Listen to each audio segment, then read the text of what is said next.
the magic of... Hi there, everyone. I'm Mabel, Jong. You're watching live coverage of the World Healthcare Congress here in Washington, D.C. This is WHCC TV, and I really hope you've been enjoying the content. One of the people that is in our studio right now, Peter Hayes, is President and CEO of the Healthcare Purchaser Alliance of Maine, and they've recently launched 3 new programs focused on advancing value in healthcare. Let's learn more about it. Peter, how's it going? It's going well. I mean, actually, I'm pretty excited about what we're doing. If nothing else, we're really changing the conversation in our community with both the purchasers of healthcare and the providers, which was one of our goals. So it's changing the dialogue. It's much more sort of becoming much more collaborative, which is part of what we wanted to achieve. Well, give me some details of what these programs are.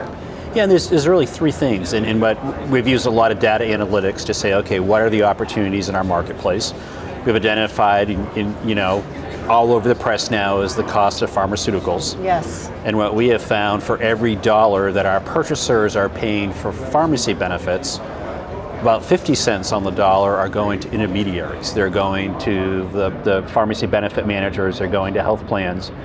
We've introduced a completely transparent PBM where whatever the PBM is paying the pharmacy is what the plan sponsor pays. They get all their rebates back, and we're able to reduce costs by about 40%. So we can save 40 cents on the dollar, and all it is just, it's the same benefit structure, it's the same benefit card. You could swap out an RX card and do that. So that's driving tremendous value back to our purchasers. Is that your favorite program to date? Yeah, I think the favorite program to date, and actually predates, I've been around healthcare a long time. About 12 years ago, I went to Singapore. And we found that at that point in time, we had a hip in Maine that cost us $1 million. We went to Singapore. Singapore at that point, we're doing hip replacements for $10,000 and guaranteeing them, against infections or failures. And so the program I'm most excited about is we've introduced a Center of Excellence program, which really says what they're finding is that for hips and knees, about 30% of the time when the local physician says you need these procedures, you don't. They're not the right pathway to care. And if they do need them, we're finding the best surgeons in the country where the outcomes are remarkably different. There's been no readmission rates, no complications. But more importantly, we had asked our health systems in the state if they were interested in doing centers of excellence and bundled payments, and they said no. Since we've introduced this, now those providers are coming and saying, we'd like to work with you. What is it you want to buy? So for me, that's a remarkable shift in the dialogue. And what I say is, what we're trying to do is, in the past, purchasers have been market takers. We've been buying whatever the big insurers want to sell us. And now we're trying to change that paradigm and say, we want to be market makers. We really want to say, this is what we want to buy for our employees and families. And this is starting to move that dialogue, so we're really excited about that. How did you go about identifying what was needed and then establish these 3 particular projects? Yeah, we actually, we're part of our heritage. We're a coalition now called the Purchasing Alliance that's been around for 25 years. And it all started, my prior role, I was in the supermarket. I was benefits director of the supermarkets. And the learning for me is we have people in that supermarket business, very competitive, that made a living understanding where they place product within the supermarket could make a big difference in sales and profits and other things. So they were using information to manage a business.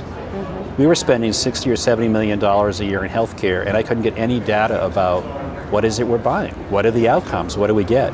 So we now have a really robust data analytics. So we looked at it, and what we identified with the pharmacy that I talked about, we are now spending more money for prescription drugs than we are spending for inpatient hospital care. So that was a real eye-opener, saying it has now gotten to the point where it's a bigger spend. And then we looked at that and our data suggested, yeah, there's a 40% opportunity. We took a look at things like labs and imaging, and what we found is the majority of services were being done in hospital settings, where the costs were 2 times more than outpatient settings.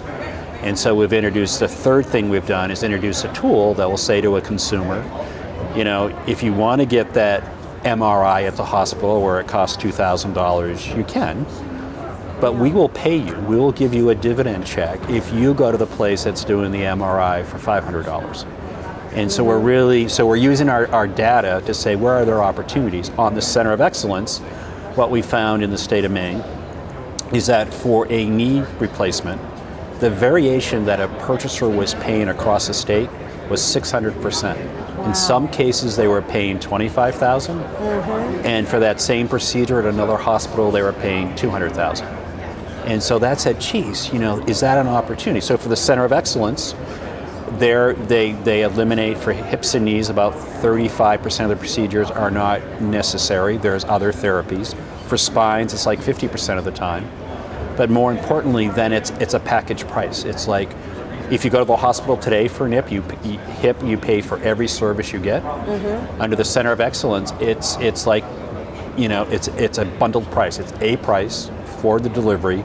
The health systems have to guarantee it, and their price points are about 40% of the current market rates. So it really is a driving a lot of value.